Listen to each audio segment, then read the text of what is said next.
আসসালামু আলাইকুম। বিভিন্ন শর্ত পূরণে ব্যর্থ এজন্য যেসব শিক্ষার্থীর উপবৃত্তির তালিকা থেকে নাম বাদ যাবে সেসব শিক্ষার্থীর কেন নাম বাদ যাবে এই বিষয়ে আজকে ভিডিও বিস্তারিত বলা হবে। সকল শিক্ষার্থীকে পুরো ভিডিও দেখার অনুরোধ জানাচ্ছি, তাহলে বোঝা যাবে যে কাদের নাম বাদ যাবে উপবৃত্তির তালিকা থেকে।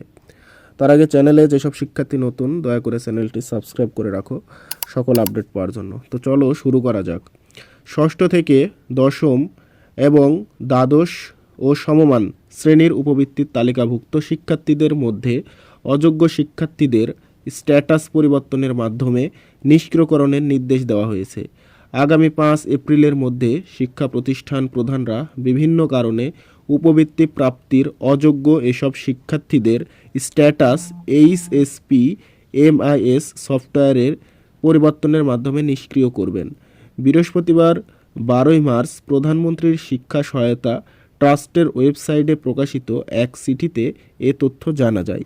চিঠিটি সব উপজেলা ও থানা মাধ্যমিক শিক্ষা কর্মকর্তাকে পাঠানো হয়েছে। এই চিঠিতে আরও বলা হয়েছে, প্রধানমন্ত্রী শিক্ষা সহায়তা ট্রাস্টের বাস্তবায়ন সমন্বিত উপবৃত্তি কর্মসূচির আওতায় ষষ্ঠ থেকে দশম এবং দ্বাদশ ও সমমান উপবৃত্তির তালিকাভুক্ত শিক্ষার্থীদের মধ্যে 45% এর কম নম্বর প্রাপ্তি, 75% এর কম ক্লাসে উপস্থিতি, বিবাহিত ও অন্যান্য কারণে উপবৃত্তি প্রাপ্তির অযোগ্য এবং সংশ্লিষ্ট শিক্ষা প্রতিষ্ঠানের ভর্তি রেজিস্ট্রারে অন্তর্ভুক্ত নয় এরূপ শিক্ষার্থীদের শিক্ষা প্রতিষ্ঠান প্রধান কর্তৃক আগামী 5 এপ্রিলের মধ্যে এইচএসপি এমআইএস সফটওয়্যারে স্ট্যাটাস পরিবর্তনের মাধ্যমে নিষ্ক্রিয় করতে হবে। তো এক্ষেত্রে কয়েকটি ধাপ অনুসরণ করতে হবে।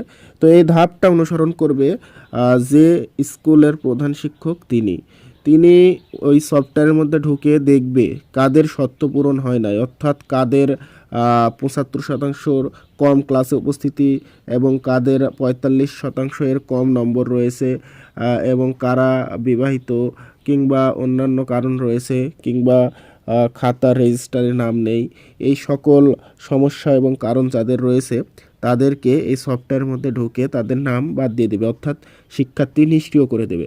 আর একবার কোনো শিক্ষার্থীকে নিষ্ক্রিয় করে দিলে তাকে আর উপবৃত্তির যে লিস্ট সেখানে অন্তর্ভুক্ত করা যাবে না। ঠিক আছে? তো এজন্য তারা বলে দিয়েছে যে যদি নির্ধারিত সময়ের মধ্যে কার্যক্রম সম্পূর্ণ করতে ব্যর্থ হলে অথবা অযোগ্য শিক্ষার্থীর কাছ থেকে উপবৃত্তির টাকা প্রেরিত হলে সৃষ্ট যে কোনো সমস্যার জন্য সংশ্লিষ্ট শিক্ষা প্রতিষ্ঠান প্রধান দায়ী থাকবে।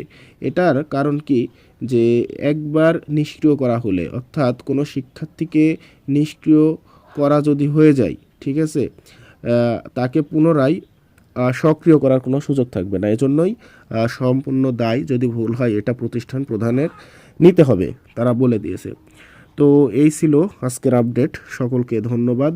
পুরো ভিডিওটি যারা দেখেছো লাইক, কমেন্ট, সাবস্ক্রাইব করবে এবং চ্যানেলের পাশেই থাকবে।